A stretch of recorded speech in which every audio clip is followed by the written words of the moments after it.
Dans cet épisode de Flash Photo, je vous apprends comment simuler un arrière-plan hors focus.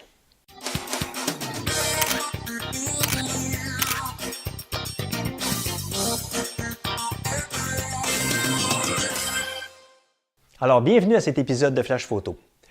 Aujourd'hui, je vais vous montrer une méthode simple qui fonctionne autant sur Photoshop que Photoshop Éléments et qui permet de prendre une photo qui serait parfaitement au focus autant en avant-plan qu'en arrière-plan et simuler un arrière-plan qui serait hors focus, tout simplement parce que ça permet de séparer l'arrière-plan de l'avant-plan.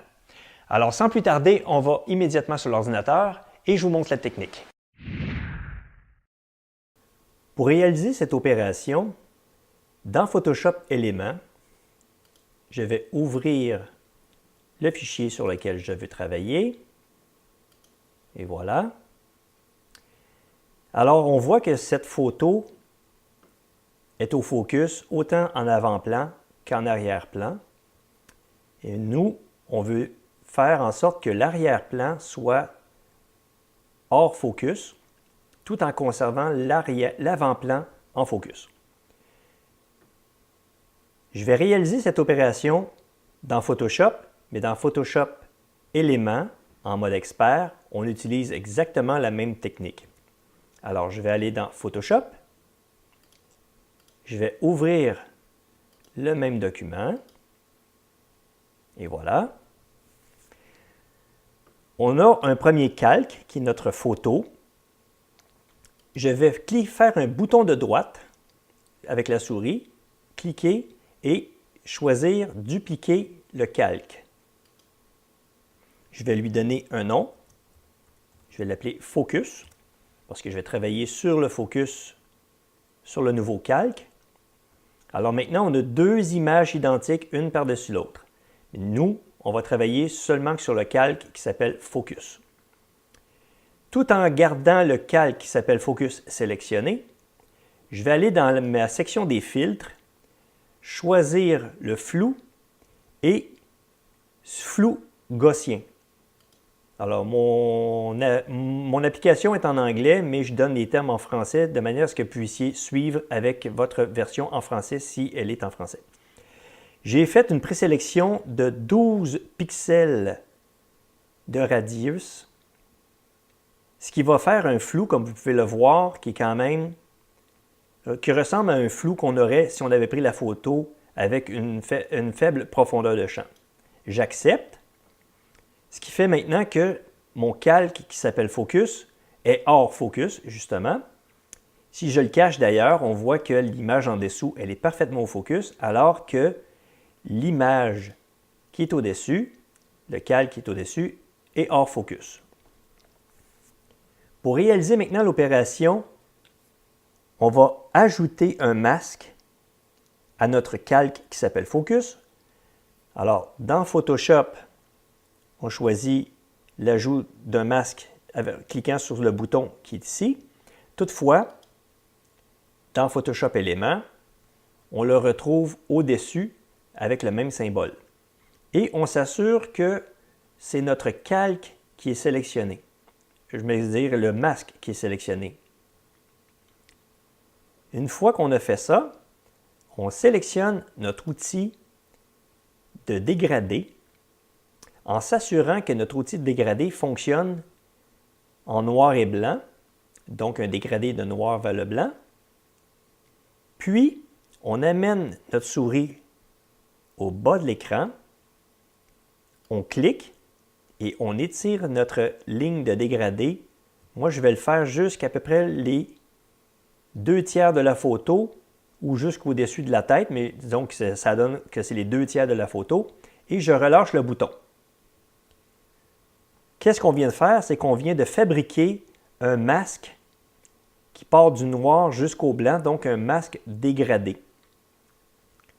Le noir laisse passer à 100% ce qui était l'image en dessous, et on sait que l'image en dessous, elle est parfaitement au focus. Et graduellement, on va vers le blanc qui laisse rien passer, c'est-à-dire qu'on voit l'image sur laquelle on avait appliqué un flou gaussien, on la voit à 100%. Donc, on part de 100%. En fait, on part de 100% jusqu'où on a cliqué. Donc, il y a du blanc jusqu'ici. Et graduellement, avec toutes les teintes de gris, on dégrade la visibilité du masque et tranquillement, vers le bas, on a à 100% l'image qui est en dessous. Si je cache mon calque sur lequel je travaille mon flou, mon focus, on voit bien que mon image est parfaitement focus. Et si je montre mon calque avec le masque, on a l'effet de flou à l'arrière. Mais le problème, c'est qu'on a aussi un personnage qui est dans le champ de vision et puis lui aussi, là, il est rendu flou. Alors, pour corriger ça, je vais prendre mon outil pinceau en m'assurant que je travaille avec la couleur noire parce que le noir laisse passer à 100% l'image qui est en dessous. Et sachant que l'image en dessous, elle est parfaitement au focus, on va pouvoir donc voir l'image en dessous.